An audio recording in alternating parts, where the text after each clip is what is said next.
Kính chào quý Phật tử hữu duyên.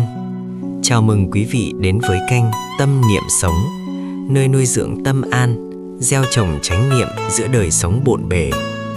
Kênh là không gian nhẹ nhàng để cùng lắng nghe lời Phật dạy, chiêm nghiệm nhân quả, thực tập tỉnh thức qua từng hơi thở, từng suy nghĩ và từng việc làm hàng ngày.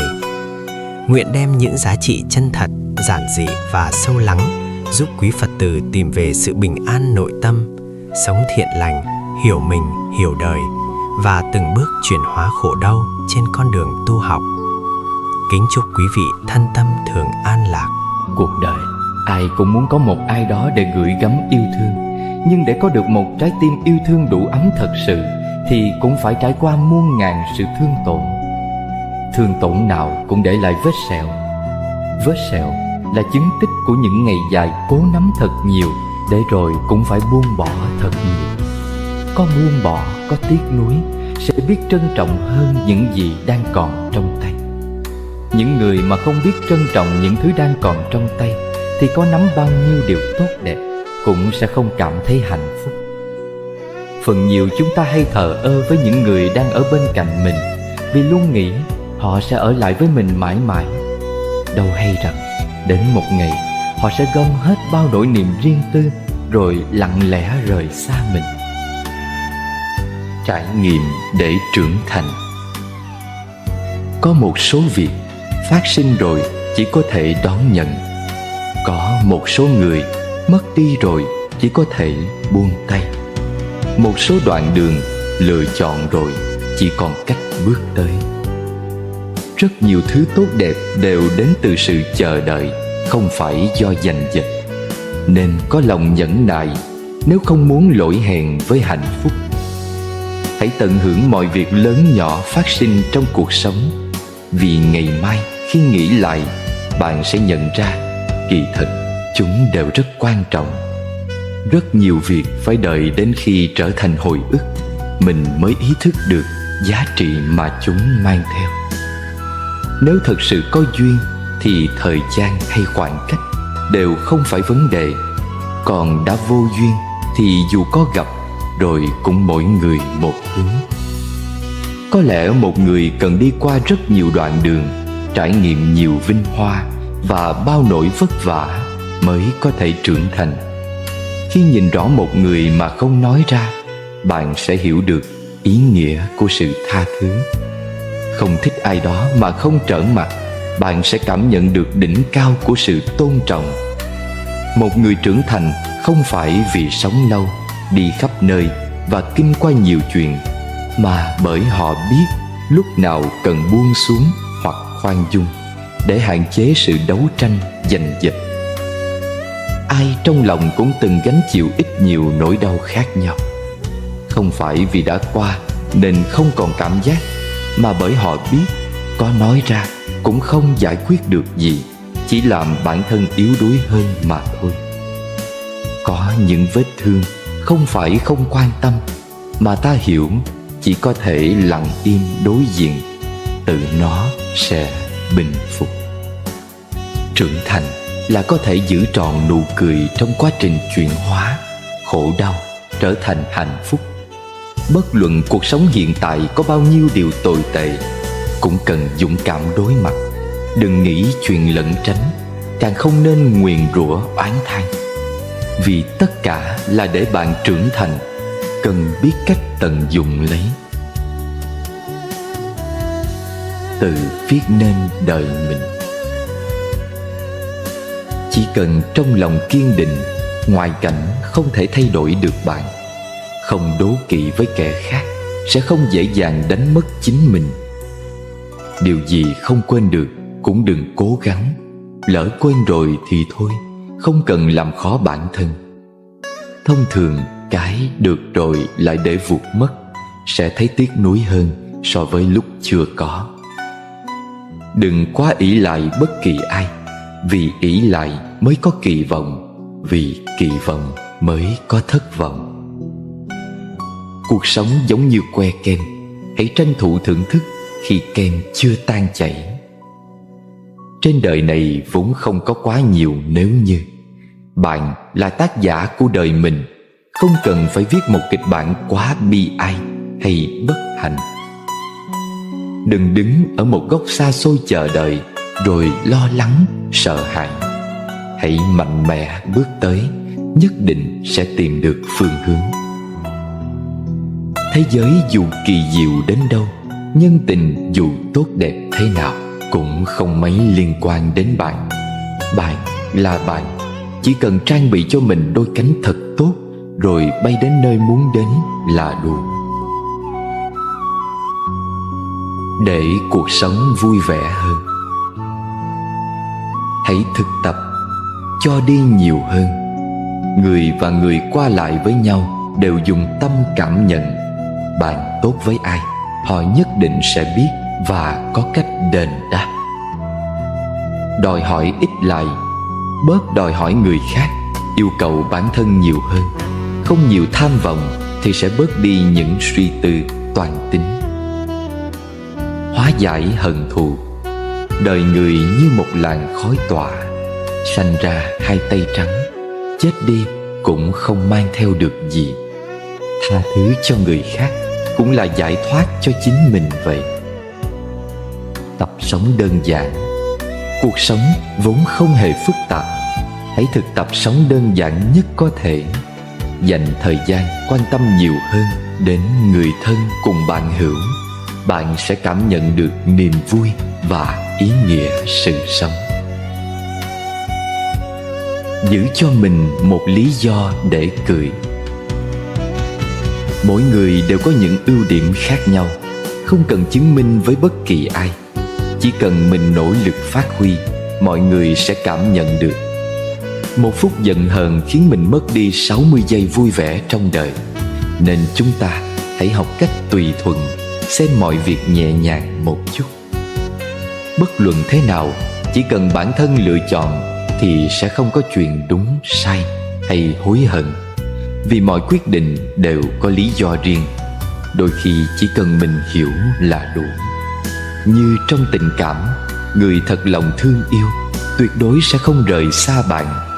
Dù có 100.000 lý do để từ bỏ, cuối cùng họ cũng sẽ tìm được một duyên cớ để tiếp tục kiên trì.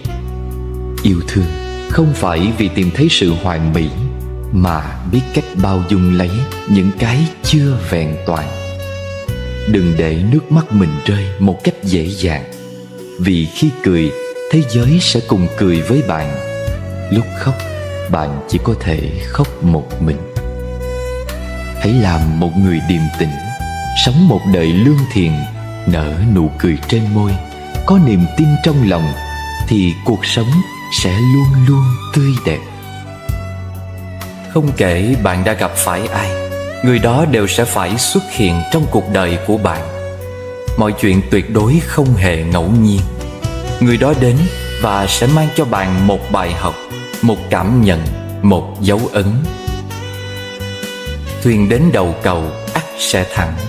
Người khi đến đường cùng tự khắc sẽ có một lối đi mở ra. Cũng như vậy, bất kể phải đi đến đâu thì đó cũng chính là nơi ta cần phải tới. Vậy hãy trải nghiệm những gì cần phải trải nghiệm. Hãy gặp những người nên gặp. Cây tùng, cây bách, chốn thâm u, nào cần người thăm hỏi, mà quanh năm vẫn tươi xanh màu lá.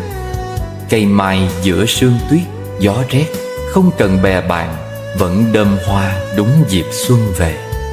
Ai rồi cũng phải tự mình vượt qua một khoảng thời gian không có ai giúp đỡ, không người ủng hộ hay ân cần hỏi han. Nhưng chỉ có như vậy, người ta mới có thể kiên cường vượt qua giông tố. Trên đời vốn không có chuyện bất bình, mà chỉ có cái tâm bất bình. Đừng trách móc oán hận, mà hãy thản nhiên với hết thảy, xem mọi chuyện như khói mây. Rồi bạn sẽ nhận ra rằng đời người rốt cuộc rồi cũng như một cơn gió thoảng, khởi lên rồi tan biến, đến rồi đi, sinh ra từ cát bụi, rồi cuối cùng lại hòa mình vào cát bụi. Lý tưởng đôi lúc giống như một ngọn đèn, thắp lên rồi vụt tắt. Tình cảm giống như một cơn mưa, mưa xuống rồi cũng khô đi. Bạn bè chính như một tầng mây, tụ hội rồi lại tan đi mất. Buồn khổ chính là một vò rượu, uống say rồi cũng tỉnh. Cô đơn chính là một vì sao, sau khi lấp lánh rồi cũng vụt tắt. Lẻ loi tựa như một vầng trăng, mọc lên rồi lại lặn. Cái tuổi 100 năm cũng như giấc mộng, mệt mỏi vất vả 100 năm rồi cũng đến lúc phải ngủ quên thôi. Ngày về khép lại nhân gian, chỉ còn phước nghiệp cưu mang bên đời. Này danh, này lợi, này tình, chợt thành bọt nước bồng bềnh trôi xa. Một khi hơi thở nhạt nhòa, còn chăng để lại ấy là tình thương. Đừng nghĩ rằng mọi thứ là mãi mãi, tất cả chỉ mang tính chất thời điểm. Và khi ra đi cũng là mang tính chất thời điểm. Chỉ là khi ra đi luôn để lại cho con tim mình nhiều mệt nhoài nằm bên trong lòng ngực. Muốn quên lại không quên được, muốn ngủ mà giấc chẳng trọn. Cố quên tức là cố nhớ. Nghe một bản nhạc là cố nhớ để rồi quên. Tụng đọc một bài kinh lòng là quên để rồi quên luôn. Nhớ và quên thì cũng phải biết trân trọng những gì đã đi qua đời mình. Không phải từ xa lạ mà gặp nhau, mà là từ vô lượng kiếp từng gieo duyên cho nhau rồi. Trong bản Khúc Thủy Du có đoạn: đừng bao giờ em hỏi vì sao ta yêu nhau. Hỏi để làm gì hả em? Yêu là yêu thôi, miễn sao khi thương yêu nhau đừng làm khổ đau nhau là được. Càng đặt nặng tình cảm bao nhiêu sẽ càng chuốc khổ lụy bấy nhiêu. Có nhiều người thương yêu gắn bó với nhau biết bao năm, đột nhiên người ấy bỏ mình để đi lấy người khác. Có nhiều người thương yêu nhau biết bao năm, đến khi cưới xong đột nhiên chia tay. Gặp gỡ và chia ly và gặp gỡ. Rồi trên đoạn đường mưu sinh, chúng ta sẽ còn gặp nhiều người xa lạ nữa. Người nào đủ lòng khoan dung để đối đãi tốt với ta, đủ hiểu tâm hồn ta, thì người đó có duyên sâu nặng với ta và sẽ ở lại với ta đến trọn đời. Gặp gỡ là do duyên, đến với nhau là do nợ. Có một anh chàng rất đau khổ vì người yêu bỏ đi lấy chồng. Nhiều ngày, nhiều tháng, anh ta sống trong nỗi niềm tuyệt vọng. Anh tìm lên chùa và gặp một sư thầy. Anh hỏi: thưa thầy, tại sao con yêu cô ấy nhiều như thế mà cô ấy vẫn đành lòng bỏ con để đi lấy một người khác? Sư thầy mỉm cười rồi cho anh xem một chiếc gương. Trong gương có hình ảnh một cô gái rất đẹp nằm chết bên đường. Có nhiều người đi qua đi lại đều nhìn thấy, nhưng ai cũng bỏ đi. Duy có một anh chàng dừng lại một khoảng thời gian ngắn để đủ đắp cho cô gái ấy một cái áo, rồi cũng vội bỏ đi. Mãi sau, có một chàng trai khác đến và đem xác cô gái đi chôn. Sư thầy nhìn anh chàng đang đau khổ và nói: kiếp trước anh chỉ mới là người cho cô ấy chiếc áo mà thôi, còn người đã mang cô ấy đi chôn chính là người đã cho cô ấy cả cuộc đời. Yêu là yêu người đã cho mình chiếc áo, nhưng chọn là chọn người đã cho mình cả cuộc đời. Duyên nợ là thế, mỗi người là mỗi hoàn cảnh. Có một anh chàng rất nghèo, quần áo rách rưới. Anh không có nhà cửa, sống lang thang rầy đây mai đó. Anh chàng có cảm tình và yêu một cô gái bán hoa bên vệ đường. Cô gái ấy bị mù cả hai mắt. Anh chàng này nghĩ rằng cô gái mù nên sẽ không biết gì về anh. Anh cứ giả vờ, đợi rồi chờ trong niềm vui thầm lặng đơn phương. Nếu kiếm đâu đó được vài ba đồng tiền, anh tìm đến và ngồi gần chỗ cô bán hoa, canh đợi đến khi nào có một chiếc xe ô tô dừng lại, mở cửa ra là anh tranh thủ bước đến mua hoa, làm cho cô gái bán hoa cứ ngỡ là anh này từ chiếc xe hơi bước ra. Anh mua bó hoa rồi tặng lại cho cô gái để gieo duyên tình cảm với nhau. Nhiều ngày nhiều tháng đi qua, hai người cũng có chút ít cảm tình. Anh chàng mới hỏi cô gái bán hoa sao đôi mắt tốt vậy mà không nhìn thấy. Cô gái bán hoa mới trả lời là có đi khám bác sĩ. Bác sĩ bảo phải cần rất nhiều tiền mới đủ để mổ chữa lành đôi mắt. Nghe vậy, anh chàng mới hứng chí, vì luôn tỏ vẻ mình là người khá giả. Anh mới hứa với cô gái bán hoa: tôi sẽ tặng số tiền đó cho cô. Cô gái nghe vậy mừng quá, mới xin rờ khuôn mặt của anh chàng này, bởi bấy lâu nay đã nghe giọng nói của anh mà chưa biết khuôn mặt anh ra sao. Cô gái bán hoa đưa hai tay lên má anh chàng này và sờ, cảm nhận khuôn mặt và ghi nhớ sâu trong lòng mình. Sau đó, anh chàng này từ giả cô gái để đi kiếm tiền. Anh xin ông chủ tạm ứng trước và đưa cho cô gái mù đi chữa bệnh. Rồi sau đó, anh phải quần quật làm việc để trả nợ.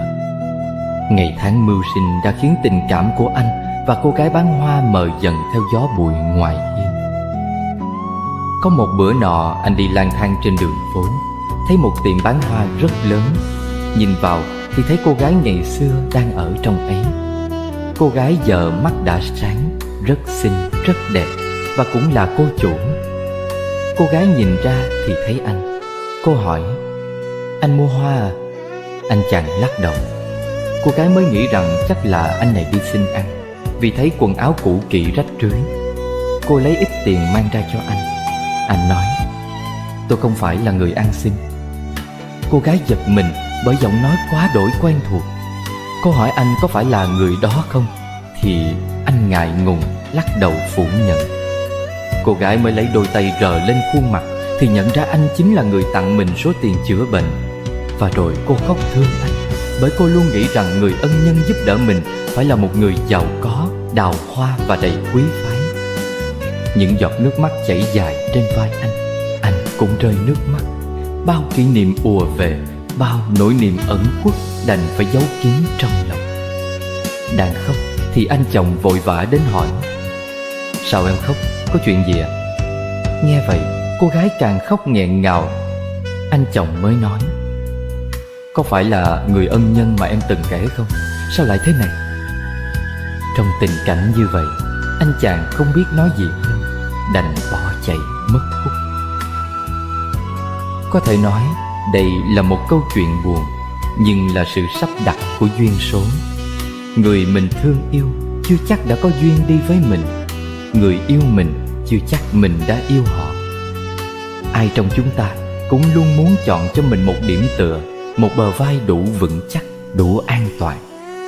Và đối với một người phụ nữ, sự yên ổn đôi lúc sẽ quan trọng hơn chuyện tình yêu. Tình yêu là thuyền, mà duyên phận là bến. Thuyền thì ra đi, bến sẽ ở lại. Nên chúng ta thường nói: gặp nhau nhờ duyên, yêu nhau bởi nợ, ở lại và chia ly là do số phận. Yêu như yêu lần đầu, xin nâng đỡ đời nhau, bằng con tim hiểu biết, lo sợ gì thương đau. Tình yêu thương rộng lớn luôn đem tới niềm vui, cùng sớt che nỗi khổ, dịu nhau về thảnh thơi. Khi khóc mà không có ai dỗ dành, ta học được cách khiêm nhường. Khi sợ hãi mà không có ai bên cạnh, ta học được cách dũng cảm.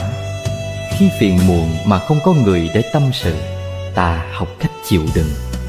Khi mệt mỏi mà không có người quan tâm, ta học cách tự lập. Những người thành công là những người thường chấp nhận sự cô đơn. Cố nhiên cuộc sống này không ai muốn mình là kẻ cô đơn cả. Nhưng có những giai đoạn buộc mình phải cô đơn thì mình cũng phải tập chấp nhận. Chấp nhận cho nụ cười thêm lạc quan yêu đời. Nghĩ thầm: duyên mình chưa đủ, chứ không phải là không có duyên. Trầm mặc làm bạn với Đức Phật là cuộc đàm thoại lặng lẽ riêng tư của mình giữa cõi đời này. Mỗi hành trình của cuộc đời là cả chặng đường dài trải nghiệm vui buồn được mất hơn thua của mình. Chính vì lẽ được mất nhất thời đó, không ai có thể đi cùng mình đến hết cuộc đời. Có người mình thương yêu, nhưng chưa chắc người ấy đã thương yêu mình. Có những người thương yêu mình, nhưng chưa chắc mình đã thương yêu người ấy. Thế thì chân trời nhân duyên tìm mãi là khoảng cách bao xa? Có khi nào trên đường đời tấp nập, ta vô tình đã đi lướt qua nhau? Đâu cần phải chấp nhất thị phi, Bị người hiểu lầm mà không phân trần là rộng lượng. Sự việc thật giả, thời gian sẽ cho câu trả lời tốt nhất. Bị người tổn thương mà không oán trách là lương thiện. Tình đời thay đổi nóng lạnh, thời gian sẽ chứng minh tất cả. Bị người vu khống mà không buồn giận là có tu dưỡng. Phẩm chất tốt xấu, thời gian sẽ soi sáng tỏ tường. Ở đời, nhiều khi hơn nhau không phải do bạn nhìn thấu bao nhiêu chuyện, mà quan trọng ở chỗ bạn biết xem nhẹ những việc gì. Tấm lòng rộng hay hẹp không phụ thuộc việc quen biết người nhiều hay ít, mà có thể bao dung được những ai. Người chấp nhận thiệt thòi không có nghĩa là thua thiệt. Sớm muộn gì cũng sẽ có sự bù đắp xứng đáng. Người nhường nhịn không hề mất mát gì ngoài sự tự tôn. Họ còn có được lòng người, vì thế càng trở nên tôn quý. Nhất định phải có ý nghĩa. Làm người, chỉ số thông minh cao hay thấp, năng lực giao tiếp giỏi hay dở không quan trọng, nhưng tính cách nhất định phải có. Nói rõ hơn, bạn có thể không quá thông minh, giao tiếp không tinh tế lắm, nhưng nhất định phải có ý chí. Nếu gặp chút trắc trở đã đứng không vững, một lời ác ý cũng khiến bạn bất an. Vừa nghe ai ghét mình liền cảm thấy chán nản là do tính cách còn quá non nớt. Hãy nhớ lấy câu nói, càng cố gắng sẽ càng may mắn. Bạn hãy sửa đổi những nông nổi, khắc phục sự lười biếng, bỏ đi những nghi ngờ vụn vặt, vượt qua các cám dỗ đời thường, đầu tư tâm huyết vào việc cần thiết. Và hãy để tinh thần yên tĩnh để làm tốt việc cần làm. Sau những nỗ lực hết sức, bạn sẽ nhận ra bản thân ưu tú hơn mình nghĩ rất nhiều. Định vị đời mình. Khi có thể bỏ qua quá khứ, xem trọng hiện tại và vui vẻ với tương lai, là lúc bạn đang đứng ở vị trí cao của cuộc đời. Khi bao dung được cả những điều bất như ý trong cuộc sống, chỉ quan tâm đến trách nhiệm mà không cần lợi ích, là lúc bạn đang đứng ở vị trí cao của tinh thần. Khi có thể hướng về phía trước với lòng hy vọng, nhìn xuống dưới với sự cảm thông và đối đãi với người trên bằng tâm cảm kích, là lúc bạn đang đứng ở vị trí cao của tâm hồn. Cuộc sống không những cần nhìn xa, nhìn thấu, mà còn phải nhìn mọi việc thật thông suốt. Nhìn xa mới thấy được toàn vẹn, nhìn thấu mới biết được thiên hạ nhộn nhịp kia phần đông đều vì danh mà đến, vì lợi mà đi. Nhìn thông không phải đã hết mưu cầu, mà để tâm được bình an và yên tĩnh.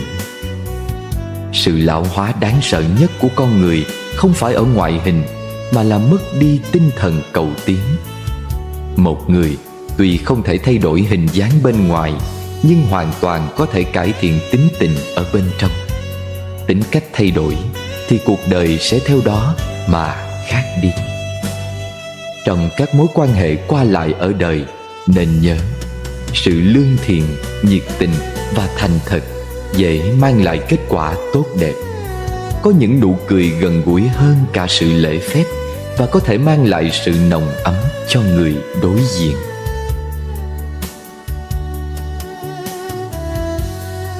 Dấn thân. Ngày tháng không phải để phí phạm.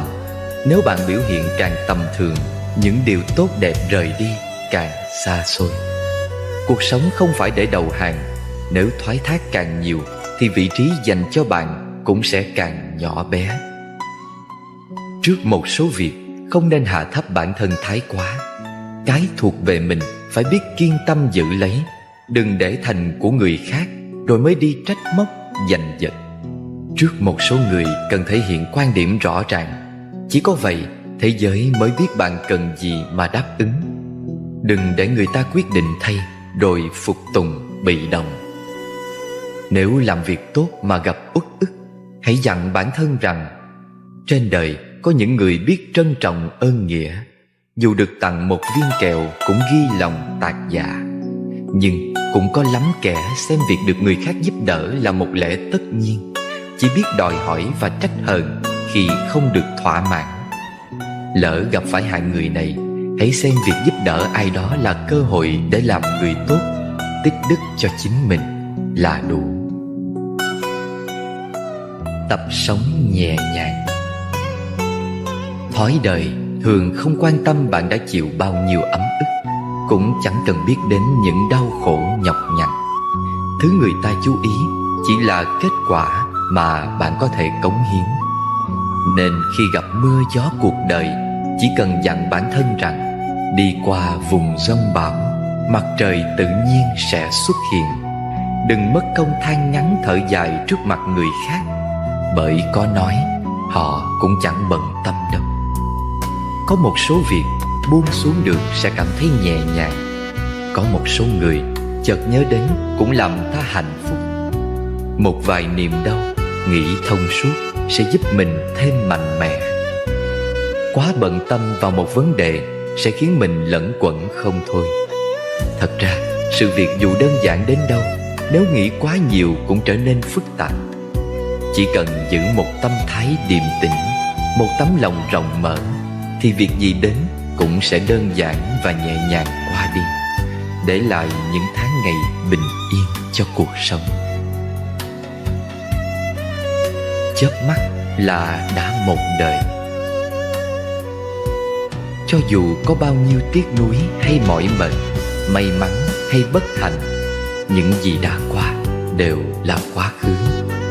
Qua rồi thì nên buông xuống, lòng mới thanh thản được. Dù huy hoàng đến đâu, xuất sắc thế nào, gặp bao nhiêu trắc trở, bao nhiêu thất bại, nếu đã cố gắng hết sức rồi thì không có gì phải hối hận. Đời người có rất nhiều việc tự mình phải làm, rất nhiều điều chỉ bản thân mình cảm nhận. Lòng rộng thì đường thoáng, tâm hẹp thì khó thông. Làm người nên biết nghĩ đến nghĩa ân, làm việc đừng quá trọng lý mà quên tình. Một năm có 4 mùa: xuân, hạ, thu, đông, tuần tự xoay vần. Nhưng đời người thì không hề quay lại, chỉ có thể một lần gieo hạt rồi thu hoạch hoa quả. Sao không cố gắng làm một vụ mùa tốt nhất? Đời người cũng chỉ gói gọn trong 3 ngày: hôm qua, hôm nay và ngày mai. Hôm qua như nước chảy mây bay, qua rồi không thể trở lại. Hôm nay dù đang ở đây, nhưng cũng từng bước lùi vào quá khứ. Ngày mai sẽ đến, nhưng rồi cũng sẽ qua đi. Cứ thế, vừa chớp mắt đã là 1 năm, mới quay lưng đã hết một đời. Chỉ có buông bỏ hôm qua, trân trọng hôm nay, thì ngày mai mới không đến trong hối hận bẽ bàng. Cả đời nếu chỉ dùng tình cảm để sống, dễ lâm vào bi kịch. Nhưng nếu quá lý trí thì dễ trở thành lố bịch. Không có khúc khuỷu gập ghềnh đâu gọi là chinh phục. Không có phiền não khổ đau, sao gọi là cuộc đời. Cũng là một cách sống. Ở đời, thời gian không đủ nhiều để dành cho việc hối hận. Ăn rồi thì đã ăn rồi, không cần phải nói lại. Yêu rồi cũng đã yêu rồi, không cần phải lăn tăn. Tan rồi thì đã chia xa, không cần phải níu kéo. Đời mỗi người chẳng qua cũng chỉ là một hành trình. Vinh hoa phú quý như hạt sương trên hoa cỏ buổi sớm mai. Lúc sanh ra không mang gì đến, thì khi chết đi cũng không đem được gì theo. Được mất cũng chẳng là gì, cứ thuận theo tự nhiên, ắt sẽ bình an. Bạn đối với một người có thể không là gì, nhưng đối với người khác có khi lại là bảo vật vô giá. Hãy nhớ giá trị của mình ở đâu để có cách ứng xử phù hợp nhất. Không cần mời quá nhiều người bước vào cuộc đời mình. Gặp người thương mình sẽ học được cách cảm ơn. Gặp người mình thương tự nhiên biết cách chia sẻ. Gặp người không hiểu mình lâu dần sẽ biết cách bao dung. Gặp người mình không hiểu, nếu có lòng sẽ luyện được nghệ thuật thấu hiểu. Vướng bận của lòng tham. Con người thông thường vì quá xem trọng dục vọng của mình mới phải quan tâm thái quá đến phản ứng của kẻ khác. Khi mong cầu không được toại nguyện, liền cảm thấy bi thương. Người có lòng tham càng lớn sẽ càng trở nên yếu đuối. Kẻ chú ý đến lợi ích của mình bao nhiêu sẽ có nhiều toan tính bấy nhiêu. Muốn đạt được càng nhiều sẽ thấy mất mát càng lớn. Bao nhiêu tổn thương cũng từ tham dục mà ra. Nếu lòng tham của chúng ta nhỏ lại, người khác sẽ không thể đoán định được và lợi dụng nó để phục vụ cho mục tiêu của họ. Nếu dẹp bỏ được lòng tham, những phiền não không có chỗ bám víu sẽ phải tự rời đi, và chúng ta sẽ được tự tại. Tự lực sống vui. Con người dù lạc quan thế nào cũng có khi phải rơi lệ. Nội tâm dù mạnh mẽ đến đâu cũng sẽ có lúc cảm thấy chông chênh. Chúng ta đều mong ước khi trời mưa có người che dù, gặp oan ức có người an ủi, lúc nguy cấp có ai đó bảo vệ. Nhưng ai nấy cũng đều hiểu rằng đường dù xa đến đâu, bản thân cũng phải tự đi. Việc dù nhiều rối rắm, mình cũng phải tự làm. Niềm đau dù khó tiếp nhận, cũng phải tự mình bước qua. Thế thái thất thường, không thể không tỉnh táo. Lòng người thay đổi, không thể không thích nghi. Hãy học lấy sự trân trọng, nhưng đôi lúc cũng nên biết cách lãng quên. Đối diện với điều khó đối diện có khi cũng là sự gánh vác. Tiếp nhận những điều khó tiếp nhận sẽ giúp ta trưởng thành hơn. Dù lòng người thường hay yếu đuối, cũng nên cố gắng tập sống thật mạnh mẽ, vì không ai có thể thay thế ta sống trọn cuộc đời này. Thương lấy bản thân, đối xử tốt với mình và sống những ngày tháng đáng tự hào. Lựa chọn thiện lành. Tôi chọn lương thiện không phải vì ngốc nghếch, mà tôi hiểu rằng lương thiện là bản tính. Làm người không thể độc ác, vì chắc chắn sẽ bị báo ứng. Tôi chọn nhường nhịn không phải vì sợ hãi, mà tôi thấy rằng nhịn một chút thì sống yên gió lặng, nhường một bước thì biển rộng trời cao. Tôi chọn bao dung không phải vì hèn nhát, mà tôi cho rằng giữa người với người cần chấp nhận và bổ khuyết cho nhau thì cuộc sống mới vẹn toàn. Tôi chọn im lặng không phải vì thiếu hiểu biết, mà tôi nghĩ rằng khi đối diện với hiểu lầm, oan ức và không công bằng, nếu mở lòng không tính toán để nhìn ra xa, thì chuyện gì rồi cũng sẽ nhẹ nhàng qua đi. Tôi chọn tha thứ không phải vì thiếu nguyên tắc, mà tôi cảm nhận rằng bỏ qua cho người cũng là tha thứ cho mình. Không thể vì một sai lầm nhất thời mà xóa bỏ tất cả. Tôi chọn thành thật không phải vì quê mùa, mà tôi nhận ra rằng sống với sự thật nhẹ nhàng hơn nhiều so với việc che đậy điều giả dối. Tôi trọng tình nghĩa không phải vì cố chấp, mà tôi muốn cùng những người bạn của mình chia sẻ khoảng thời gian quý giá khi có duyên gặp nhau. Không thể giả tạo, không thể lừa dối, vì tôi biết giả tạo và lừa dối không thể mang lại những người bạn tốt, những kết quả mỹ mãn. Thế nào là hạnh phúc? Một hôm tôi hỏi lòng, thế nào là hạnh phúc? Lòng bảo, thân khỏe tâm an là hạnh phúc. Cơ thể khỏe mạnh rồi, làm sao để tâm được bình an? Lòng lên tiếng, tâm vướng bận quá nhiều thứ, không tự do, thì tất nhiên không cảm nhận được sự yên an. Tôi lý luận, sống ở đời sao có thể không vướng bận. Lòng thông thả. Nếu tâm không làm nô lệ cho hình thức, chính là tự do. Tự do thì sẽ thông dong và tự tại. Tôi chưa hiểu, tâm vốn ở bên trong hình thức, sao có thể không bị phụ thuộc. Lòng giảng giải. Tâm là nơi dung chứa mọi cảm nhận của cuộc sống. Nếu nếm phải ngọt bùi hay cay đắng cuộc đời, đều có thể mỉm cười bước qua, sẽ không bị dính mắc. Tôi lại hỏi, sao mới được nhẹ nhàng như thế? Lại nghe thấy tiếng lòng. Danh lợi được mất giống như chiếc cầu bập bênh, không được thì thấy thiếu thốn, được rồi lại muốn nhiều hơn. Nếu tâm an ổn vững vàng thì đâu cần mệt mỏi chạy theo gió đông với những cơn giông xuống lên bất chợt. Tôi thắc mắc, tâm ta rộng hay thế giới lớn hơn? Lòng trả lời, trời đất bao la hay cuộc đời nhỏ bé đều do tâm cảm nhận. Ta có mặt thì vạn vật phản chiếu qua tâm cũng theo đó mà hiện ra. Đẹp xấu cũng từ đây mà thành. Tôi băn khoăn, vậy chúng ta đang đi đâu trong cuộc đời này? Lòng từ tốn. Đời mỗi người của cuộc sống có thể gặp nhau đã là một nhân duyên. Chúng ta nên trân trọng, đừng để sự giận dữ cuốn trôi bao ân tình tốt đẹp, để lại những hối tiếc muộn màng.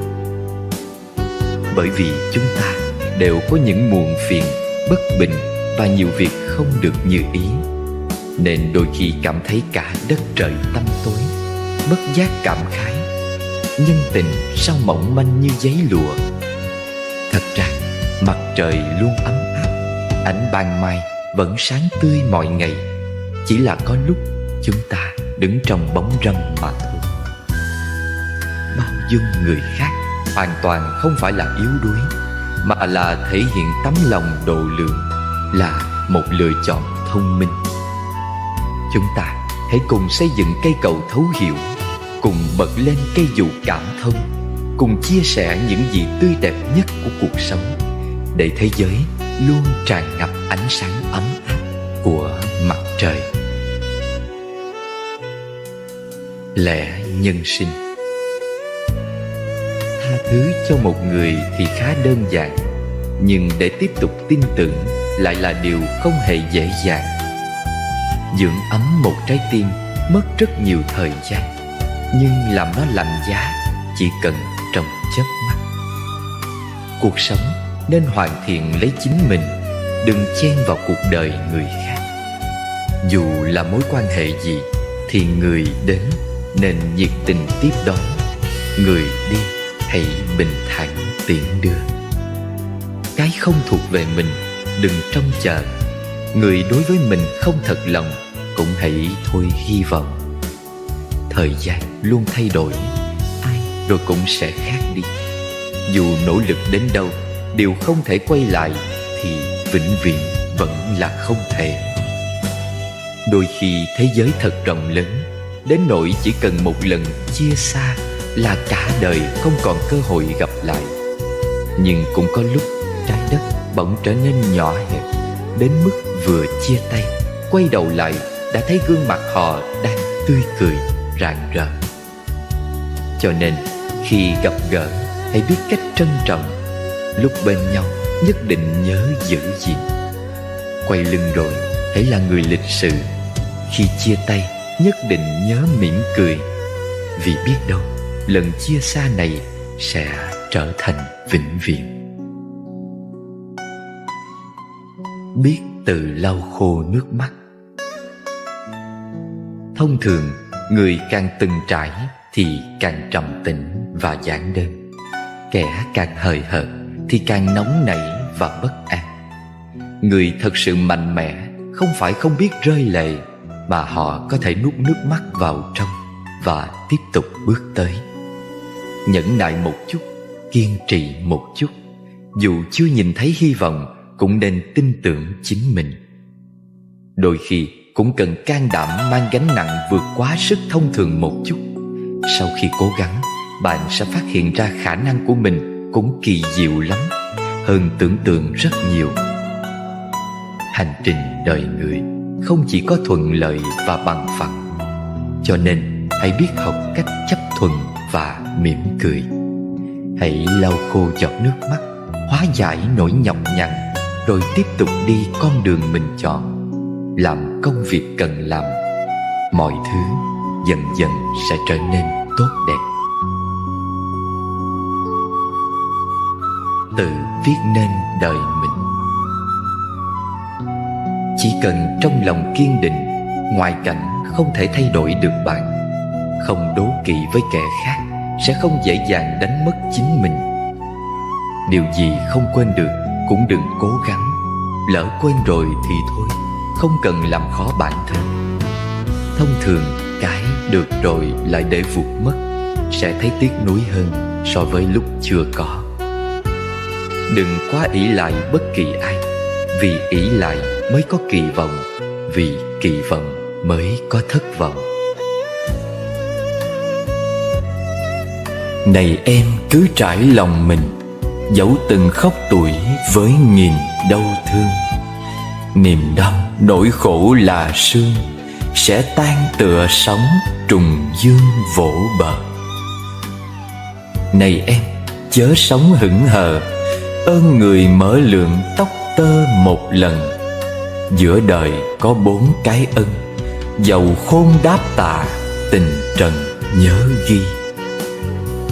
Này em vạn nẻo đường đi, nếu từng gục ngã kiên trì đứng lên. Đạo đời hai lối chông chênh, công thành không kể, kể bền lòng ta. Này em đạo lý xưa xa, thứ tha lầm lỗi chính ta nhẹ lòng. Biển đời lúc đục lúc trong, nhân hoàng mấy kể từng không lỗi lầm. Cùng tôi em hãy mở tâm, về xoa dịu những vết bầm tổn thương. Đời ai vui mãi không buồn, cõi tâm khoáng đạt vì nhường nhịn nhau. Thế thường khóc trước cười sau, kẻ giòn cười lại cứ sầu quanh năm. Thế gian vốn dĩ thăng trầm, dại khôn thua một nét tâm thật thà. Mong manh là cõi ta bà, này em hãy sống đang là hôm nay. Ngày mai ai biết ai hay, bàn tay con tàu lá lây đổi dời. Khi danh khi lợi qua rồi, cuối đường lưu già nét cười trẻ thơ. Cuộc đời thấp thoáng cơn mơ, thế nên hãy sống như chưa sống từng. Này em đôi lúc biết dừng, thản nhìn mây nước ung dung qua cầu. Vài lời thương mến cho nhau, thôi chừ sống lại từ đầu nghe em. Cảm nhận hạnh phúc từ những điều nho nhỏ. Hạnh phúc không ở chỗ bạn làm chức vụ gì, mà là cho dù bất cứ nơi đâu, mọi người đều tỏ ra yêu mến và trân quý bạn. Hạnh phúc không ở chỗ bạn tích cóp được bao nhiêu tiền, mà là mỗi ngày bạn có làm được những việc mình thích hay không. Hạnh phúc không ở chỗ vợ của bạn xinh đẹp thế nào, chồng của bạn thành công ra sao, mà là nụ cười trên môi người bạn đời của bạn tươi tắn thế nào. Hạnh phúc không ở chỗ nhà của bạn rộng lớn bao nhiêu, mà là trong nhà bạn có bao nhiêu tiếng cười. Hạnh phúc không ở chỗ bạn lái chiếc xe sang trọng thế nào, mà là bạn biết giữ tay lái an toàn để về nhà bình an. Hạnh phúc không ở chỗ ăn ngon mặc đẹp, mà là ít có tai ương bệnh tật. Hạnh phúc không ở chỗ những tràng pháo tay nhiệt liệt lúc bạn thành công, mà là lúc bạn cảm thấy chán nản nhất, vẫn có người nói với bạn rằng: này bạn ơi, hãy cố lên. Hạnh phúc không ở chỗ bạn từng nghe bao nhiêu lời ngon tiếng ngọt, mà là lúc bạn đau buồn rơi nước mắt, có người nói với bạn rằng: không sao cả, có mình ở bên bạn nè. Hạnh phúc không hẳn là mỗi ngày bạn đến chùa tìm kiếm sự bình an, mà là ngay giữa đời sống huyên náo này, bạn vẫn xây được một ngôi chùa yên tĩnh trong chính tâm hồn mình. Hạnh phúc do mình biết cách. Chuyện lớn biến thành nhỏ nhoi, chuyện nhỏ nhìn như mây khói, lòng ta biển rộng bên đời. Nhận biết khổ vui. Bởi cái vui ta thường hay ôm giữ trong vòng tay thế giới của riêng mình.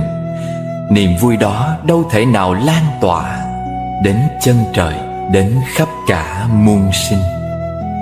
Bởi cái khổ ta vẫn thường xua đuổi, đuổi không đi, khổ dội lại nơi lòng.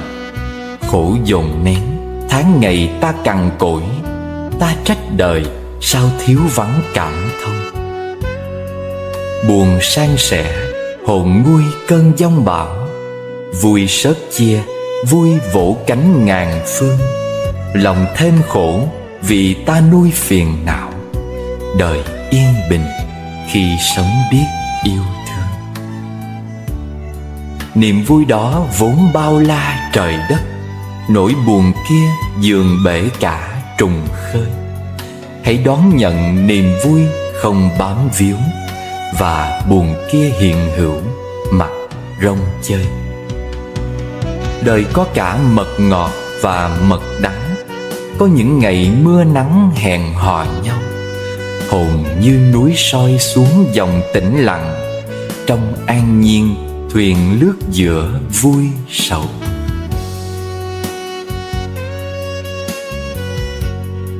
Nếu ai hỏi tôi sợ điều chi nhất, tôi sợ nhiều bóng tối cõi lòng tôi. Danh lợi mất, tôi xem rằng chưa mất. Mất lương tri là mất đã nhiều rồi. Nếu ai hỏi tôi ghét điều chi nhất, ghét chính là đánh mất sự bình yên. Nếu không thương, tôi không ghét, không phiền. Có thương ghét, hồn nhiên như trẻ nhỏ.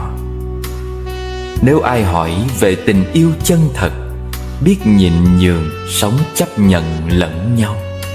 Yêu trói buộc, làm người kia chật vật. Hạnh phúc song hành, chiếc bóng khổ đau. Nếu ai hỏi tôi biết ơn gì nhất, thưa, chính là những trở ngại chướng duyên. Đời sóng gió giúp buông lòng kiêu ngạo, sớm quay về nẻo đạo biết nhu khiêm. Nếu ai hỏi điều làm tôi thất vọng, đó chính là mơ mộng đổi thay đời. Nếu tôi biết đổi chính mình quan trọng, thay cái nhìn thế giới đẹp tinh khôi. Nếu ai hỏi thân đối xử tốt với mình và sống những ngày tháng đáng tự hào. Mở lòng để tha thứ. Cuộc sống ắt sẽ có những chuyện không như ý, sẽ phải gặp những kẻ không thuận lòng. Nếu không thể xem nhẹ và bỏ qua, bạn sẽ sống trong phiền phức và mỏi mệt. Giữa người với người, do kiến thức khác nhau, quan niệm khác nhau, sự tu dưỡng khác nhau, nên cách nhìn nhận và xử lý vấn đề không giống nhau. Vì thế, đôi khi có sự đụng chạm, xung đột hay mâu thuẫn với nhau cũng là chuyện bình thường. Những lúc như thế, tha thứ trở thành phong độ, thành một cách tu dưỡng, là một cây dù có thể bảo vệ, giúp bạn bước về phía trước trong mưa gió bão bùng. Tha thứ cho người khác đôi khi cần một chút hy sinh, một tấm lòng rộng lượng hay một chút thiệt thòi. Đó hoàn toàn không phải nhu nhược hay yếu đuối, mà để con đường bạn đi rộng rãi và thoáng đãng hơn. Cuộc sống cũng giống như bầu trời, không thể lúc nào cũng trong lành để bạn vui thích, mà đôi khi sẽ u ám khiến bạn phiền muộn. Cuộc sống cũng không thể tặng mãi cho bạn những điều may mắn và hạnh phúc. Có lúc nó sẽ bắt bạn nếm đủ những cay đắng ngọt bùi. Vì thế, hãy mở lòng mình ra, tập nếp sống thứ tha, bước qua những người và việc khiến bản thân phiền muộn, bạn sẽ thấy mình đang đứng ở trên cao và nhìn ra xa tận cuối chân trời. Tan hợp vô thường. Những ngày mưa bên này, ngồi một mình trên vùng núi cao, đưa mắt về những khoảng không mênh mông vô tận đang chìm lấp trong màn mưa trắng xóa. Mây mù giăng kín những lối đi về, thời gian phủ lên tất cả những ký ức không vẹn nguyên, một màu nhạt nhòa mờ mịt. Dù bao nhiêu năm trôi qua, lớp bụi thời gian rơi rụng chồng lớn lên thềm, khiến cõi nhân sinh đầy mộng mị như tro tàn đông lạnh. Nếu phải chọn ra những ký ức nào khiến người ta phải dằn vặt nhất trong mấy mươi năm góp nhặt trên cõi trần đời, thứ mà người ta chọn đầu tiên để nhớ, đó chính là những ký ức ân tình của những cuộc chia ly dài theo năm tháng. Tại sao không phải là những ký ức hạnh phúc mà lại là những nỗi đau khổ vì vĩnh biệt chia lìa? Thực ra thì ai mà chẳng mưu cầu hạnh phúc. Kể cả những ký ức đau thương kia, ban đầu vốn dĩ là những nỗi niềm hạnh phúc, chỉ là duyên hết phận tan, hạnh phúc chuyển mình thành biển khổ đầy nước mắt khôn cùng. Chia tay một người nghĩa là không còn được bên cạnh người mình thương, không còn được chia sẻ những hạnh phúc ngọt ngào, là dừng lại những trải nghiệm cùng nhau những tháng ngày trong cuộc sống.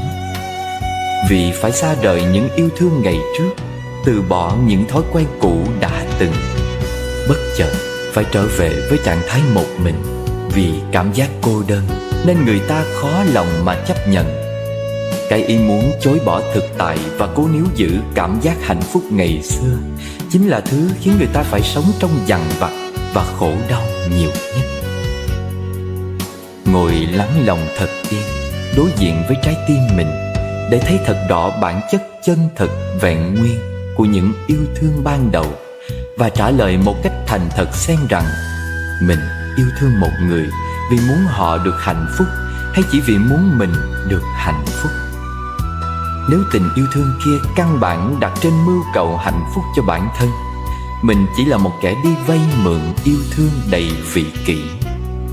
Khi họ chọn lựa rời xa để tìm hạnh phúc mới, mình cũng không có lý do gì để oán trách trong cuộc tình này. Không có lỗi lầm, chỉ là hết duyên, và chúng ta chỉ là người không phù hợp trong sự lựa chọn của một ai đó trong thời điểm hiện tại. Nếu thương một người vì mong muốn người mình yêu thương được hạnh phúc, nghĩa là bạn đã tiến một bước rất dài trên con đường thương yêu hướng thượng thanh cao. Người thương một ngày bỗng hết thương. Người thương à, đừng buồn, cũng đừng tự dằn vặt, đừng tự oán trách bản thân mình như vậy. Được bên nhau hạnh phúc lúc nào thì nhận biết, trân trọng và an vui lúc ấy. Đừng mong ước gì xa xôi. Thương một người cũng chỉ mong cầu cho họ được bình an, chu toàn, hạnh phúc. Nếu không thể cùng nhau một đoạn sớm chiều, con đường lựa chọn hạnh phúc của người ta không có mình, thì cũng hãy thật tâm cầu chúc cho họ được trọn bề ước nguyện. Một người cũ, người đã từng thương, nếu lâm cảnh khốn cùng nguy nạn, nhìn người ta như thế, ta cũng vui vẻ được gì. Người không thể đi cùng nhau tới tận điểm luân hồi vẫn sẽ là người thương, chỉ là người mãn duyên hết nợ. Chia tay, thì cũng buồn thương đó, nhưng không có gì phải sợ. Hạnh phúc cho người và cho mình không hẳn phải mãi mãi bên nhau. Đến đi tan hợp vô thường, ai biết được hạn định lâu mau. Ngồi bên nhau uống một chung trà trong tĩnh lặng, chỉ cần nhìn rõ nhau thôi, có mặt cho nhau, biết đủ tức là đủ. Tình thương bây giờ là hiện hữu, trong cái sinh diệt hữu hạn vô thường. Chia tay thôi, tình thương vẫn còn đó, có gì đáng sợ phải không? Thương một người bằng tất cả ngũ uẩn thênh thang, ta nguyện xin cùng nhau có mặt. Nhân quả thế gian. Nếu nhìn mọi người đều thấy ưu điểm, đối với mọi việc đều có ý nghĩa, bạn sẽ thấy cuộc sống này thật vui vẻ, thế giới này thật tốt đẹp. Nếu dùng tâm phiền não đối diện cuộc đời, xem mọi thứ đều là nghiệp chướng, thế giới sẽ trở nên xấu xa, đáng ghét. Rất nhiều người hy vọng mình xinh đẹp hơn. Thật ra, phương pháp tốt nhất để được xinh đẹp chính là giữ lấy nội tâm thanh tịnh và tinh thần vui vẻ. Nét đẹp này khiến người đối diện cảm thấy nhẹ nhàng, không sanh lòng chán ghét. Thật ra, những gì nhận được ở đời này đều là kết quả mình tạo ra trước đó. Còn những điều đang làm sẽ nhận lấy kết quả về sau. Cuộc sống cứ như thế mà tiếp nối. Nếu ý thức được, chúng ta sẽ hạn chế được rất nhiều suy nghĩ tiêu cực và không oán trời trách người khi gặp chuyện trái ý nghịch lòng. Phước báu đến từ sự cần cù và lối sống hy sinh. Hãy khởi lòng từ bi giúp người nghèo khó, dùng tâm cảm ơn báo đáp những thâm tình và giữ tâm tương kính với mọi người mọi việc. Nếu có lòng tin vào nhân quả, sẽ không gây tạo những việc đáng tiếc trong đời. Vui vẻ, kiên trì với những thiện lành hiện tại, sẽ đón một ngày mai tươi sáng, nhẹ nhàng. Trạm nghỉ của cuộc sống. Chúng ta, những con người bằng xương bằng thịt, khó tránh khỏi những lúc sức cùng lực kiệt. Một trái tim nhỏ bé, yếu đuối sẽ có khi cảm thấy thương tổn, đau lòng. Nhưng không phải hễ có bao nhiêu uất ức thì đều phải phơi bày lên khuôn mặt. Càng không thể hễ gặp khó khăn là phải tìm người kể khổ. Nếu mọi nỗi đau đều có thể quên đi thì chẳng ai muốn giữ mình thanh thản. Nếu mọi vết thương đều có thể liền sẹo thì cần chi những cấm kỵ trên đời. Hãy nhớ rằng bạn cũng là một người bình thường. Lúc cơ thể mỏi mệt, cần phải biết nghỉ ngơi. Khi trong lòng bị tổn thương, cần phải được điều trị. Mọi việc chỉ cần bản thân đã cố gắng hết lòng thì kết quả thế nào cũng không cần hối hận. Bởi trên đời có rất nhiều việc không phải mình muốn là được, không nên làm khó bản thân.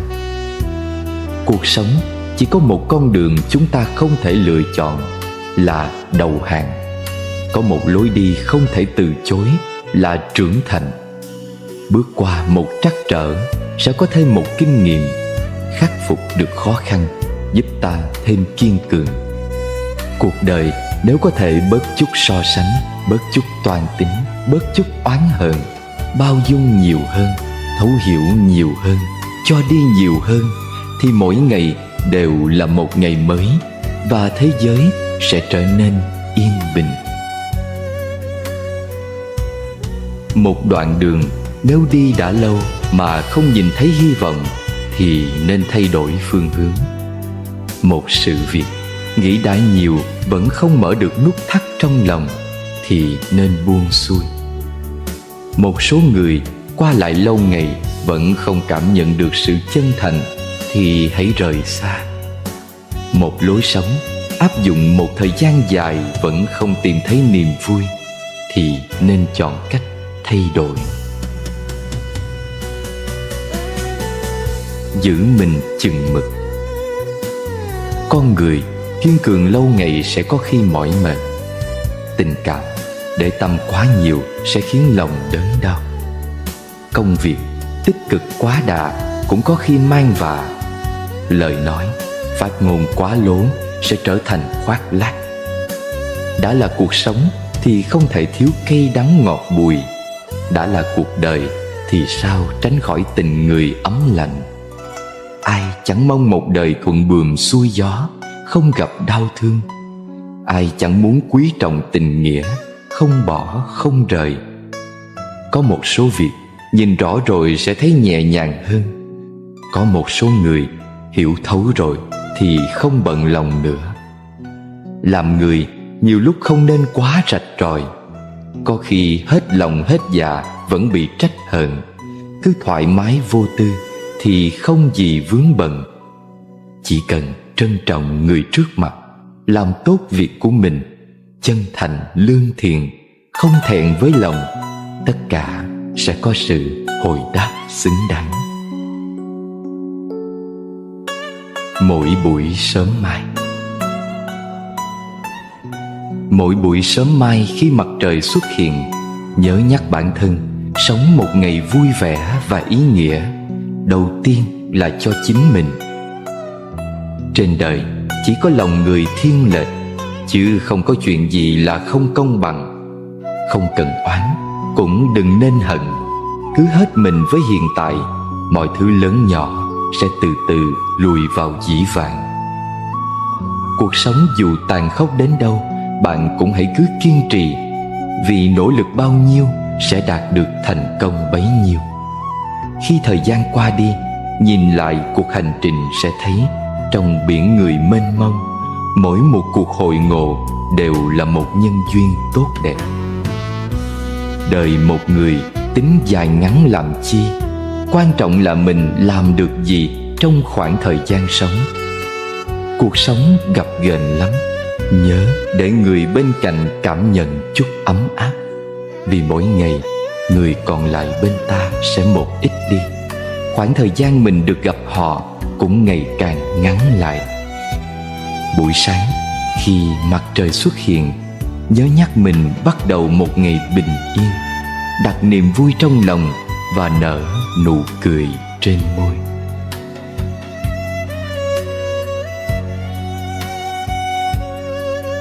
Đời hay đạo cũng không nằm ngoài chữ duyên. Chưa gặp mà gặp gọi là nhân duyên. Đối xử tốt với nhau gọi là lương duyên. Và cùng nhau nuôi dưỡng những tâm niệm an lành ở cửa Phật gọi là thiện duyên. Trong Phật học có 4 loại duyên: nhân duyên, đẳng vô gián duyên, sở duyên duyên và tăng thượng duyên. Tăng thượng duyên thì có cả thuận duyên và nghịch duyên. Mọi sự gặp gỡ trên thế gian là cửu biệt trùng phùng, là xa lâu để rồi gặp lại. Có những nhân duyên khi bắt đầu thì rất đẹp, đến khi kết thúc thì hơi buồn. Có những nhân duyên khi bắt đầu thì rất buồn, nhưng kết thúc lại rất đẹp. Có những nhân duyên chớm nở chớm tàn, gặp nhau trong tích tắc, rồi lại lặng thầm trong tích tắc. Mỗi người xuất hiện, ở lại, ra đi, biến mất cũng do nguyên nhân và điều kiện. Không có gì xưa nay tồn tại hoàn toàn đơn độc. Cái gì cũng có mối liên hệ với mọi thứ khác. Nên mỗi người gặp nhau đều có duyên kiếp trước và duyên kiếp này. Tình cảm đối xử thương yêu hay ghét bỏ cũng vì đó mà khác nhau. Có người kiếp trước mình kết duyên lành với nhau, đời này gặp lại tự nhiên cứ thương mến nhau hoài. Có người kiếp trước mình kết oan trái, kiếp này gặp nhau tự nhiên cứ oán thù mãi. Có ân gia mà cũng có oan gia.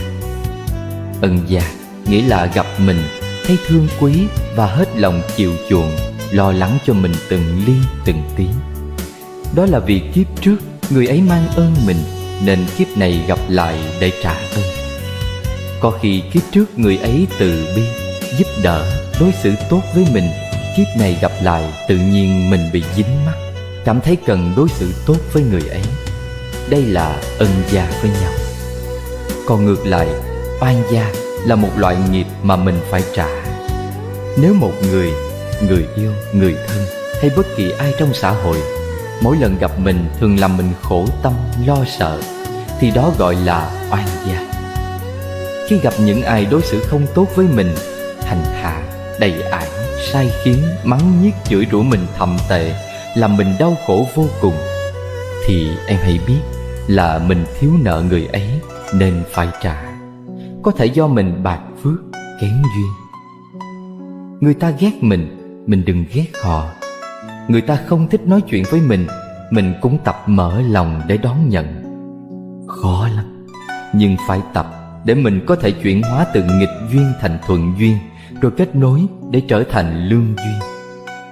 Sống với đời cần phải có cái tâm rộng mở, đừng ích kỷ cho sự suy nghĩ của bản thân. Phải khởi tâm kết duyên với mọi người thì mọi người mới tìm đến với mình. Không kết duyên bằng góc độ này thì kết duyên bằng góc độ khác. Miễn sao là mình biết cách để gieo duyên lành với mọi người. Chúng ta sống ở cuộc đời này đâu phải chỉ riêng mình, mà là cả một tập thể. Nói đến chữ duyên nó rộng lắm, thô có, tế có. Cũng vì vậy mà tình cảm có nhiều loại. Có những cái dây dưa kiếp này, có những cái dây dưa kiếp sau. Ví dụ như mới gặp nhau lần đầu đã đối xử tử tế với nhau, cứ quyến luyến nhớ nhung hoài, thì ta biết đây là sợi dây kiếp nào gặp lại. Đức Phật đến với cuộc đời và ra đi khỏi cuộc đời hoàn toàn do nhân duyên. Vì thương đời thương người nên Phật cũng muốn nắm lấy tay ta, dắt dìu ta đi qua một đoạn đường vong bão tử sinh. Nhờ đi một đoạn đường với Phật, ta mới thấy có tình thương với cuộc đời, đôi tay của mình sẽ ấm hơn. Mùa lạnh nhất chưa hẳn là mùa đông băng giá, mà là mùa có một con tim đang thiếu thốn tình thương.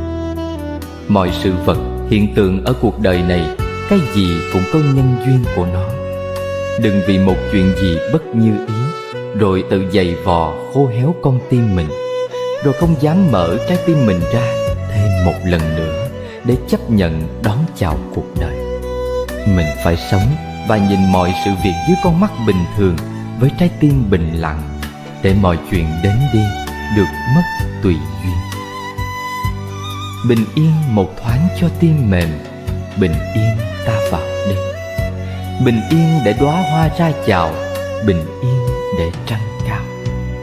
Bình yên để sống nâng niu bờ, bình yên không ngờ lòng ta se sẻ câu kinh bình yên. Chúng ta thường tiếc nuối quá khứ, rồi sống mơ hồ trong hiện tại, mà cứ mong ước những điều thật đẹp cho tương lai. Trên đời này, tìm được người có lòng từ bi để cùng kết duyên với nhau hiếm lắm. Giá trị mỗi con người thường nằm ở sự hiểu biết và có lòng từ bi. Để gặp được những người có lòng từ bi, ta phải tu nhiều kiếp mới gặp được nhau, quen nhau, rồi cùng kết duyên lành với nhau. Gieo duyên với Phật là một phước duyên thù thắng, vì ông Phật không bao giờ làm tổn hại mình. Hạnh nguyên của Đức Phật là cứu độ chúng sanh, giúp chúng sanh từ bỏ mọi thú vui cám dỗ khổ đau trần tục, học hỏi tất cả những lời dạy mang đến sự hiểu biết và thương yêu, đạt đến sự giác ngộ hoàn toàn. Có hoàn thiện từ phiền não. Bạn tức giận là vì lòng chưa đủ bao dung. Bạn phiền muộn là do tâm chưa đủ rộng lượng. Bạn lo nghĩ là bởi trí chưa đủ thông dong. Bạn đau thương là tại chí chưa đủ kiên cường. Bạn rầu rĩ là do nghĩ chưa đủ tích cực. Bạn đố kỵ là vì mình chưa đủ ưu tú. Mỗi loại phiền não đều bắt nguồn từ chính mình. Mỗi khi chúng xuất hiện là cơ hội để ta quay về quan sát nội tâm, nhận ra khiếm khuyết bản thân, rồi nỗ lực chuyển hóa. Cứ như thế, chúng ta hoàn thiện hơn mỗi ngày nhờ phiền não. Khoảng trời của một mình. Một mình có thể sẽ hơi buồn. Đừng quên an ủi bản thân. Ngày mai dù chuyện gì xảy ra cũng phải tiếp tục cố gắng. Một mình có thể sẽ cô đơn. Đừng quên dỗ dành bản thân. Trong lòng ấm áp thì chút cô đơn cũng chẳng đáng gì. Một mình có khi thấy lẻ loi. Đừng quên nhắc nhở bản thân. Mỗi người đều có con đường cần đi. Không ai có thể đồng hành với ta suốt đời. Một mình có khi thấy yếu đuối. Đừng quên cổ vũ bản thân. Chỉ cần dũng cảm hơn một chút, ta sẽ học được tính kiên cường. Một mình có khi thấy buồn bực. Đừng quên khống chế tâm trạng để không tổn thương đến những người quan trọng quanh mình. Một mình phải biết tự chăm sóc bản thân. Thế giới rộng lớn, người thương mình thật lòng không nhiều và không thể ở mãi bên cạnh. Nên hãy tập sống độc lập, vì mình và vì người lo lắng cho mình. Con đường đang đi là do mình lựa chọn, nên dù khó khổ đến đâu cũng dặn lòng phải đi cho đến cùng. Cuộc đời không có chướng ngại nào là không thể vượt qua. Mỗi công việc đều có niềm vui riêng, như mỗi người đều có những điều cần lo lắng. Chân mỏi có thể nghỉ, lòng đau thì lặng im, tổn thương khó chịu thì ngồi xuống an ủi lấy mình. Dù thế nào cũng không cần bày ra bộ mặt thảm thương trước bàn dân thiên hạ. Khi gặp chuyện ấm ức, hãy ngước nhìn lên cao. Trời đất bao la sẽ giúp ta dung chứa mọi muộn phiền. Vì con đường phía trước của mỗi người đều rất dài, rất nhiều đoạn phải một mình bước đi. Bởi người sanh ra bạn sẽ già yếu, người yêu thương bạn rồi cũng sẽ rời xa. Chỉ có bản thân bạn là phải kiên trì đến cùng. Chúng ta đến thế giới này một mình, khi kết thúc cũng một mình rời đi. Người thân và bạn bè là những lữ khách của ta trong đời này. Có người sẽ đi cùng một đoạn, có người thì lâu hơn chút, nhưng rồi cũng sẽ rời xa, và ta lại phải tiếp tục một mình. Một mình tự lựa chọn con đường, tự chống đỡ mưa gió, tự đối diện tất cả các vấn đề. Một người vững vàng thì dù mưa to gió lớn cũng không thể ngăn cản lối đi. Cứ vươn mình bước tới, buồn vui hờn giận tự mình cảm nhận, ngọt bùi cay đắng tự mình kinh qua. Một mình quen rồi sẽ không thấy cô đơn nữa, vì cuộc sống này không có gì đáng sợ, không có gì là không thể.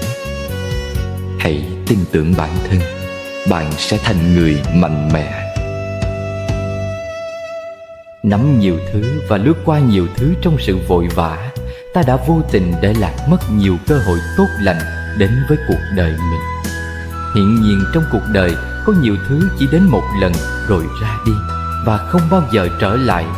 Cũng như khi mình có quá nhiều sự chọn lựa, thường thì mình không biết mình muốn gì, và khi mình biết mình muốn gì thì cũng là lúc mọi sự nhân duyên đã không còn như ban đầu. Nhân duyên của một kiếp người là sẽ lướt qua rất nhiều người. Mỗi người sẽ mang đến cho mình một cung bậc cảm xúc khác nhau. Tham, sân, si, ganh ghét, ích kỷ, lo buồn, thương nhớ, chiều chuộng, nâng niu, yêu mến. Rồi ai ai cũng đi qua mặt nhau. Có người nhớ mình mà mình quên họ, có người mình nhớ mà họ quên mình.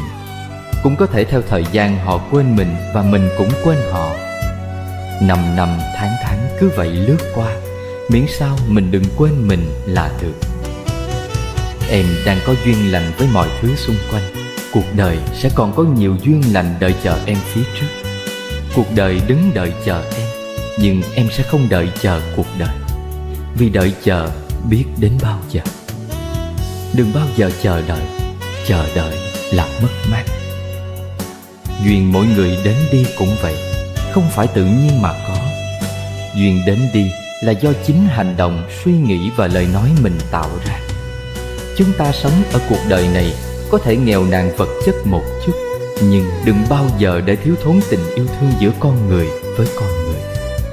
Đức Phật đã từng là một chúng sanh trải qua vô lượng kiếp, gieo duyên tu hành mới đến được ánh sáng.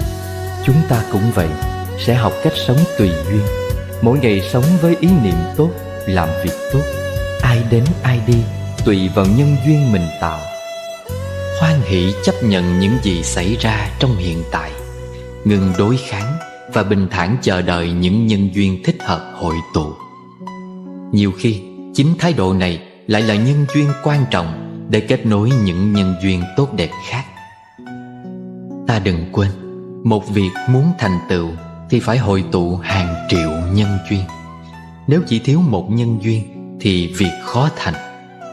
Khi hiểu biết sâu sắc điều này và có nhiều kinh nghiệm, ta sẽ biết mình nên và không nên làm gì để các nhân duyên tốt hội tụ đầy đủ trở lại và nhân duyên xấu sớm tan biến.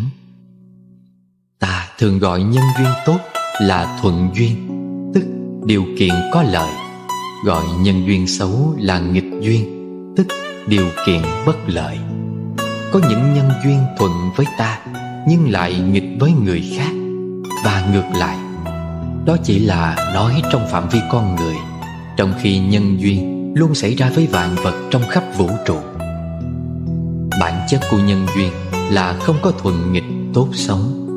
Nó chỉ hội tụ hay tan rã theo sự thích ứng giữa các tần số năng lượng phát ra từ mọi cá thể mà thôi. Ấy vậy mà nhiều người có thói quen khi gặp thuận duyên thì luôn cảm thấy sung sướng, chỉ muốn duy trì mãi nhân duyên ấy. Còn khi gặp nghịch duyên thì luôn cảm thấy khó chịu và tìm cách tránh né, loại trừ. Nhưng chưa hẳn thuận duyên sẽ đem lại hạnh phúc, chưa hẳn nghịch duyên sẽ mang tới khổ đau. Bởi có khi nghịch duyên sẽ giúp ta trưởng thành, còn thuận duyên sẽ khiến ta yếu đuối. Và nhiều khi có những nhân duyên ban đầu là thuận duyên, nhưng về sau lại trở thành nghịch duyên.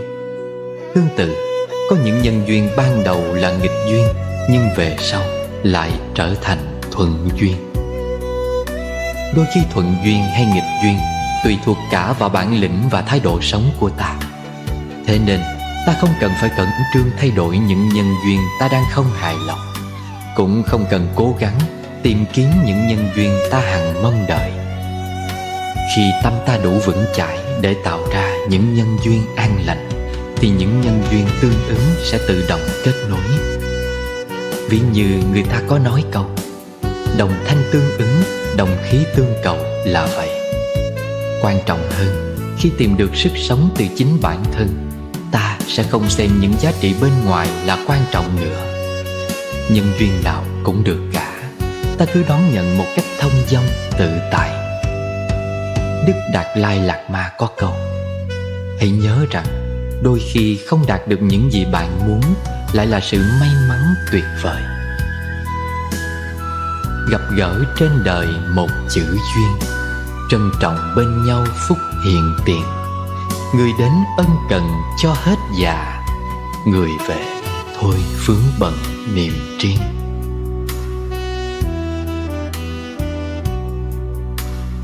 Tập sống tùy duyên. Giữa người với người có thể gần cũng có thể xa. Giữa việc với việc có thể phức tạp cũng có thể đơn giản. Giữa tình cảm với nhau có thể sâu cũng có thể cạn. Đừng mong cầu người đối xử với mình đặc biệt, cũng chẳng nên hy vọng họ sẽ bớt đi những toan tính. Cuộc sống có người nói ít làm nhiều, cũng có kẻ sẽ chỉ biết khua chân múa tay. Bạn đừng quá bận lòng, chỉ cần quản tốt việc bản thân, làm những việc cần làm, đi con đường nên đi, giữ gìn sự lương thiện, nuôi dưỡng lòng chân thành, khoan dung với mọi người, nghiêm khắc với bản thân. Còn lại thuận theo nhân duyên là được. Đức Phật từng nói: với người vô duyên, dù nói bao nhiêu lời cũng là thừa. Còn như đã hữu duyên thì chỉ cần xuất hiện, bạn cũng có thể thức tỉnh mọi giác quan của họ. Có một số việc vừa phân trắng đen đã trở thành quá khứ. Có một số người giận hờn vài ngày đã trở thành dĩ vãng. Có những nỗi đau vừa cười lên đã tan thành bọt nước. Có những hoàn cảnh nhờ chịu chút thương đau mà trở nên kiên cường. Đôi khi hôm nay là việc lớn, ngày mai nhìn lại chẳng có gì đáng kể. Năm nay quan trọng, sang năm sẽ thành thứ yếu. Chuyện vĩ đại đời này, đời sau người ta xem là truyền thuyết. Mỗi chúng ta nhiều nhất cũng chỉ là câu chuyện của một người. Vì thế trong cuộc sống hay công việc, nếu gặp chuyện không vừa ý, hãy nói với bản thân: hôm nay sẽ qua đi, ngày mai rồi cũng đến. Hãy buông bỏ tất cả để bắt đầu ngày mới.